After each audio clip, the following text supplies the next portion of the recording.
ইসরায়েলের এক লোক 500 বছর আল্লাহর ইবাদত করেছে। কয় বছর? কোথায় জানেন? সাগরের মাঝখানে এক পাহাড়, ওই পাহাড়ের উপরে বসে 500 বছর টানা আল্লাহর ইবাদত। দিনে আর রাতে একবার করে নিচে নামতেন। সেখানে আল্লাহ তাআলা পাথরের ভেতর থেকে তার জন্য মিঠা পানির ব্যবস্থা করে দিয়েছেন, আর একটা ডালিম গাছের ব্যবস্থা করে দিয়েছেন। সকালে নামলে একটা টসটসে ডালিম, রাতে নামলে টসটসে ডালিম। এগুলো খেয়ে খেয়ে 500 বছর সে আল্লাহর ইবাদত করেছে। আর সে আল্লাহর কাছে বলেছে, আল্লাহ আমি যখন মারা যাব সেজদারত অবস্থায় যেন মারা যাই। ঠিকই আল্লাহ সেজদারত অবস্থায় সাইয়েদনা আজরাইলকে পাঠিয়ে দিলেন। সেজদারত অবস্থায় লোকটা মারা গেল। 500 বছর ইবাদতের পরে আল্লাহর দরবারে কিয়ামতের কঠিন ময়দানে যখন লোকটা হাজির হয়ে যাবে, আল্লাহ বলবেন, আদখিলু আবদি আল জান্নাতা বিরহমাতি, আমার বান্দাকে আমার দয়া, আমার ভালোবাসা দিয়ে জান্নাতে ঢুকায়া দাও।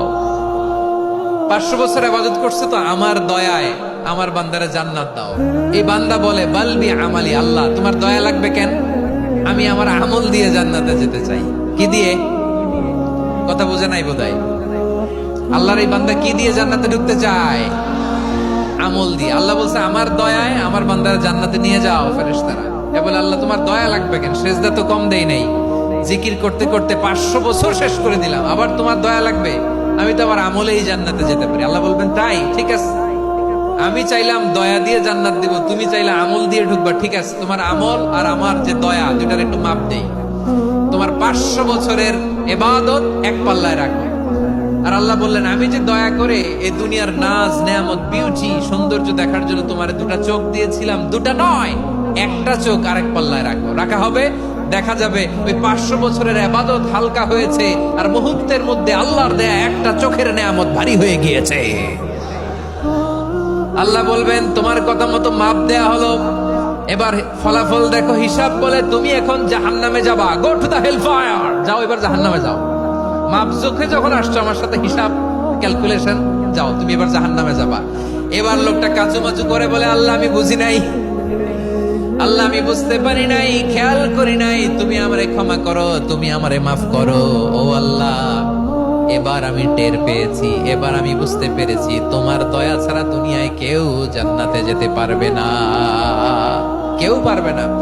আল্লাহ বললেন, ওরে গোলাম, তুই তো কিছুই ছিলি না, অস্তিত্বহীনতা থেকে তোরে অস্তিত্বে আনলো কে?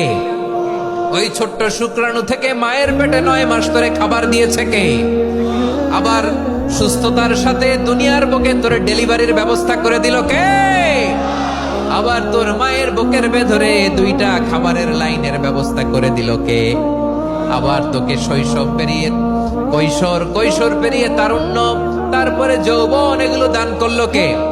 তার চেয়ে বড় কথা, পাহাড়ের মাঝখানে, সাগরের মাঝখানে 500 বছর ইবাদত করার শক্তি তোর গায়ে দিয়েছে কে? এই সাগরের মধ্যে লোনা পানি, লবণের পানি মুখে দেয়া যায় না, সেখান থেকে আমি পাহাড়ের ভেতর থেকে মিঠা পানির ব্যবস্থা করে দিলাম। ওই জায়গায় তোরে রিজিকের বন্দোবস্ত করলো কে? সকাল বিকাল 2 বেলা টসটসে ডালিম খাওয়ার ব্যবস্থা করে দিল কে? তোর আবদার ছিল, আল্লাহ আপনি আমার সেজদারত অবস্থায় রুহু কবজ করবেন, তোর শেষ আবদারটাও পূরণ করেছে কে?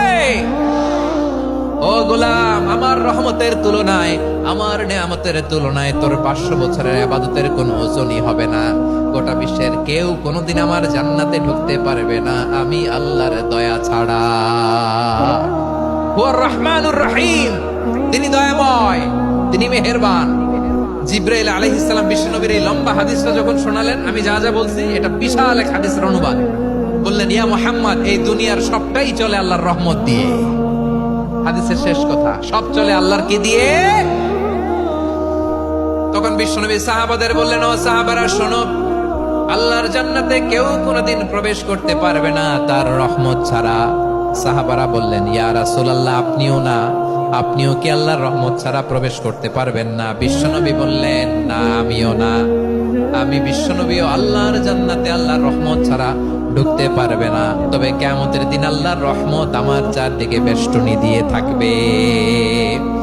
আল্লাহ নিজের পরিচয় দিয়ে বললেন, আলিমুল গায়বি ওয়াশ শাহাদাতি হুয়ার রহমানুর রহিম, আমি হলাম রহমান, আমি রাহিম। আল্লাহরে চিনছেন? ও ওবারখালীর ভাইয়ের আপনার রবকে চিনতে পারতেছেন? তিনি দয়ার সাগর, তিনি মায়ার সাগর। তার দয়ার সাগর যে কত বড় আপনার কল্পনাতেও নাই। এজন্য আপনার পাপ যত বড় হোক, অন্যায় যত বড় হোক, অপরাধ যত বড় হোক, আপনার জুলুম যত বড় হোক, আল্লাহর রহমান নামের দরিয়া তার চাইতেও বড়। আল্লাহ বলেন, কুলিয়া ইবাদিয়াল্লাযীনা আসরাফু আলা আনফুসিহিম লা তাকনাতু মির রাহমাতিল্লাহ ইন্নাল্লাহা ইয়াগফিরুয যুনুবা জামিআ ইন্নাহু হুয়াল গফুরুর রহিম। ও আমার গুনাহগার বান্দারা শোনো, জুলুম করেছে, ভুল করেছে, অন্যায় করেছে, আল্লাহর রহমত থেকে নিরাশ হয়েও না। আমরা বিশ্বাসীরা কশিন কালেও আল্লাহর রহমত থেকে নিরাশ হব না, ঠিক কিনা বলেন? আল্লাহর রহমত থেকে নিরাশ হবেন? ভুল করে ফেলছেন, আরে ভুল তো সবাই করে। পাপ হয়েছে, আরে পাপ তো সবার আছে, আপনারা সবাই পাপী, সবাই পাপী। যত পাপ হোক, ভুল হোক, অন্যায় হোক, অনুতপ্ত হয়ে তওবা করে, ওযু করে, জায়নামাজটা বিছিয়ে সেজদা দিয়ে চোখের পানি ছাড়েন। চোখের বেয়ে পড়া পানি আল্লাহর কাছে যে কত প্রিয়। অনুতপ্ত বান্দার চোখের পানির ফোঁটা তার চোখ বেয়ে, নাকের ডগা বেয়ে জমিনে ড্রপ করার আগেই আল্লাহর ওই বান্দার সব গুনাহ মাফ করে দেয়। আল্লাহ বললেন, আমি রহমানুর রহিম, আমি দয়াময়, আমি মেহেরবান। এরপর আল্লাহ বলেন, হুয়াল্লাহুল্লাযী লা ইলাহা ইল্লা হুয়াল মালিকুল কুদ্দুসুস সালামুল মুমিন। ওয়াল্লাহুল্লাযী, তিনি এমন আল্লাহ, লা ইলাহা ইল্লা হু, তিনি ছাড়া কোনো ইলাহ নাই। আল মালিক, তিনি হলেন আল মালিক। দুইটা শেষ, আর রহমান আর রাহিম শেষ। এবার আল্লাহ 3 নাম্বার গুণবাচক নামের পরিচয় দিচ্ছেন। আল্লাহ বলছেন, আমি হচ্ছি আল মালিক। আমি কি? মানে সম্রাট। আল মালিক মানে হচ্ছে the king, the king of kings. সব রাজার বড় রাজা, মহারাজা। তার চেয়ে বড় রাজা আর কেউ নাই, তার চেয়ে বড় সম্রাট আর কেউ নাই, তার চেয়ে বড় ক্ষমতাধর সত্তা মহাবিশ্বে দ্বিতীয় কেউ নাই। চিৎকার করে বলেন ঠিক কিনা? তিনি আল মালিক। আল মালিক মানে ক্ষমতাধর, ক্ষমতার মালিক, রাজা ধীরাজ বাদশাহ। তার ক্ষমতা আর আমাদের ক্ষমতা একরকম নাকি? হ্যাঁ, আমাদের দুনিয়াতে ক্ষমতা অস্থায়ী ক্ষমতা, ঠিক কিনা বলেন? আইজ আছে কাল নাই, এরকম না ক্ষমতা? আল্লাহর ক্ষমতাও তো এরকম না, আইজ আছে কাল নাই এরকম। দুনিয়াতে দেখবেন কোন দেশের প্রেসিডেন্টের 4 বছরের ক্ষমতার মেয়াদ, কোন দেশে 5 বছরের। আল্লাহর কয় বছরের? 10 বছরের নাকি 20 বছর, 100 বছর। আল্লাহর ক্ষমতার মেয়াদ কতদিন বলেন? বুঝে থাকলে বলেন তো। চিরকাল তার ক্ষমতার মেয়াদ। চিল্লায় বলেন ঠিক কিনা? নিরঙ্কুশ ক্ষমতা, একচ্ছত্র ক্ষমতা বলতে যা বুঝায়, এই ক্ষমতা একমাত্র আল্লাহরই আছে। আমাদের ক্ষমতার জন্য আমরা ডিপেন্ড করতে হয়, ওর ডিপেন্ড লাগে, ওই জনমত নেওয়া লাগে, ওই জনগণের কাছে যাওয়া লাগে, ভোট চাওয়া লাগে। এরা ভোট দিলে এরপরে আমরা আসবো, ঠিক কিনা? আবার জনগণ না চাইলে আমরা নাই। আল্লাহর ক্ষমতা কি এরকম? হ্যাঁ। আবার দেখবেন দুনিয়াতে ক্ষমতায় যাওয়ার জন্য জোট করা লাগে, জোট। জোটের রাজনীতি আছে না নাই? জোট হয়, শরিক হয়, এই হয়, সেই হয়, নানা ভাবে দুনিয়াতে ক্ষমতায় আসতে হয়। আল্লাহ বলে, আমার ক্ষমতার জন্য কারো উপর বিন্দু পরিমাণ আমার ডিপেন্ড করা লাগে না।